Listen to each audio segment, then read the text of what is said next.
jewe nitwa Ngwimbana Jean, nkaba natowe ku mutumba wa Mugutu niho usanzwe mvuka. Ubu nyine muno mwanya numva afise akanyamuneza kenshi kubera igikorwa gihejeje kurangurirwa hano. Nkaba mbanje rero kubanza kubashimira ngo bivuye ku mutima ba nyakubahwa mwese mugize conseil communal yo muri commune Gitega, ku mwizero mwadushitseko mwatwizera yuko tubaje imbere dufadikanije n'aba bagize biho kugira ngo turongore ino commune nziza yacu ya Gitega. Turashima cyane ubumwe no gufatana mu nda biranga abene gihugu baba muri commune ya Gitega. Ico kikaba ari ico tuzohagararira cyane kugira ngo iyi commune yacu ibandanye irimo abantu bunze ubumwe, abantu bafatanye mu nda bashize hamwe, gutyo iterambere heze kurikira. Ikindi naco turazi yuko ino commune yacu ya Gitega ariyo umutima wa capitale politique. Aya matora rero akaba abaye mu gihe abene gihugu benshi baba mw'ino commune ya Gitega, mbese n'abarundi sinzi biteze impinduka nyinshi muri kino gisagara ca Gitega, muri commune ya Gitega yose muri rusange nk'umutima wa capitale politique.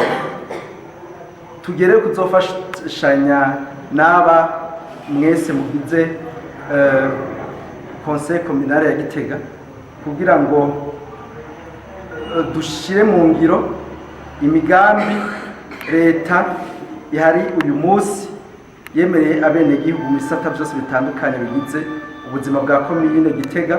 Mugabo na cyane tukazokwitwarika cyane guhindura ishusho y'igisagara ca Gitega, guteza imbere imitumba yose n'amakartier bigize iyi commune ya Gitega.